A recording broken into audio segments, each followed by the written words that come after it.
வணக்கம் நண்பர்களே. இந்த வீடியோல விஜயகாந்த் அவர்களோட அரசியல் வாழ்க்கைய எப்படி திமுக காலி பண்ணுச்சு அப்படிங்கிறதையும், இன்னைக்கு அதே திமுக சீமானோட அரசியல் வாழ்க்கையும் காலி பண்ண துடிச்சுக்கிட்டு இருக்கு அப்படிங்கிறதையும் இந்த வீடியோல நம்ம பார்க்க போறோம். விஜயகாந்த் அவர்கள் பார்த்தீங்கன்னா, அரசியலுக்கு வரதுக்கு முன்னாடியே சினிமாவுல ஒரு அரசியல்வாதி இப்படிதான் இருக்கணும் அப்படின்னு சில படங்கள எடுத்து மக்கள்ட்ட போய் ஈஸியா சென்று சேர்ந்தாரு. கட்சி ஆரம்பிச்சு முதல் தேர்தலிலேயே 6% ஓட்டு வாங்குனாரு விஜயகாந்த் அவர்கள்.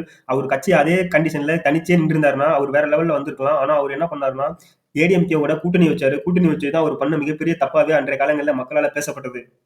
அடுத்த தேர்தல்லயே பார்த்தீங்கன்னா, திமுகவ சுக்கு நூறா உடைச்சு எதிர்க்கட்சி தலைவரா உட்கார்ந்தாரு விஜயகாந்த் அவர்கள்.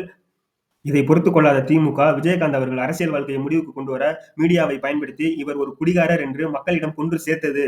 மேலும் வடிவேலுவை பயன்படுத்தி மேடைக்கு மேடை கொச்சையாக விஜயகாந்த் அவர்களை பேசி, அதையும் மக்களிடையே கொண்டு சேர்த்தது திமுக. அந்த நேரத்துல விஜயகாந்த் அவர்களுக்கு பார்த்தீங்கன்னா, தொண்டையில ஒரு ப்ராப்ளம் வந்து அதுக்காக ஆப்பரேஷன் பண்ணாங்க. அந்த ஆப்பரேஷன் பண்ண டாக்டர் வந்து பார்த்தீங்கன்னா, மூளைக்கு போற நரம்ப அவரே கட் பண்ணி விட்டுட்டாரு. அதனால தான் விஜயகாந்த் அவர்கள் அந்த நிலைமைக்கு ஆனாரு அப்படிங்கிறது அந்த நேரத்திலேயே ஒரு விமர்சனம் எழுந்துச்சு.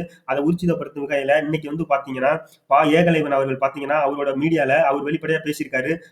அதிலிருந்து பார்த்தீங்கன்னா, விஜயகாந்தோட நடவடிக்கை கொஞ்சம் கொஞ்சமா மாற ஆரம்பிச்சு, அவரால நடக்க முடியாத அளவுக்கு சென்றுட்டாரு. எந்த அரசியல் நிகழ்வுலயும் அவரால பங்கேற்க முடியல. அன்றைய நிலையில 2 திராவிட கட்சிகளுக்கு எதிராக ஒரு மாற்று சக்தியாக விஜயகாந்த் அவர்களின் தேமுதிக எப்படி வளர்ந்து நின்னுச்சோ, அதே நிலை தான் இன்னைக்கு 2 திராவிட கட்சிகளுக்கு எதிரா நாம் தமிழர் அப்படிங்கிற கட்சி வளர்ந்து நிக்குது. அதை எப்படியாவது கெடுக்கணும். விஜயகாந்துக்கு எப்படி பண்ணாங்களோ, அதே வேலைய தான் இன்னைக்கு வந்து சீமான் அவர்களுக்கும் பண்ணிக்கிட்டு இருக்காங்க இந்த திராவிடர்கள். அன்றைய நிலையில பார்த்தீங்கன்னா, ஐடி விங் அப்படிங்கிற ஒண்ணு விஜயகாந்த் அவர்களுக்கு கிடையவே கிடையாது. ஆனா இன்னைக்கு பார்த்தீங்கன்னா, சமூக வலைதளங்கள்ல திமுக தான் மிகப்பெரிய ஐடி விங் வச்சிருக்கு அப்படின்னு சொல்லி ரொம்ப நாளா வந்து கதை விட்டுட்டு இருந்தாங்க.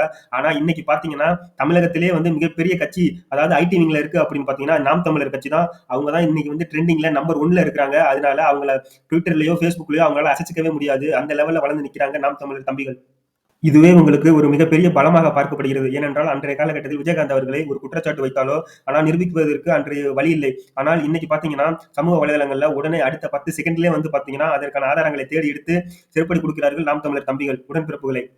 நாம் தமிழர் கட்சிய என்னதான் வாட்ஸ்அப் கட்சின்னு சமூக வலைதளங்கள்ல உடன்பிறப்புகள் பரப்புனாலும், மக்களிடையே இன்னைக்கு சென்று சேர்ந்திருக்கு நாம் தமிழர் கட்சி. திராவிட கட்சிகளின் சூழ்ச்சியை நன்கு தெரிந்து கொண்ட சீமான் அவர்கள் எந்த காலத்திலயும் திராவிட கட்சிகளுடன் கூட்டணி இல்லை அப்படின்னு அறிவிச்சு, அவரோட பயணத்த தொடங்கிட்டு நடத்திட்டு இருக்காரு. 2024 நடக்கக்கூடிய நாடாளுமன்ற தேர்தல்ல நாம் தமிழர் கட்சி ஒரு மிகப்பெரிய வளர்ச்சியை அடையும் அப்படின்னு சொல்லி ரவீந்திரன் துரைசாமி உள்ளிட்ட அரசியல் ஆய்வாளர்கள் கருத்து தெரிவிச்சிருக்காங்க.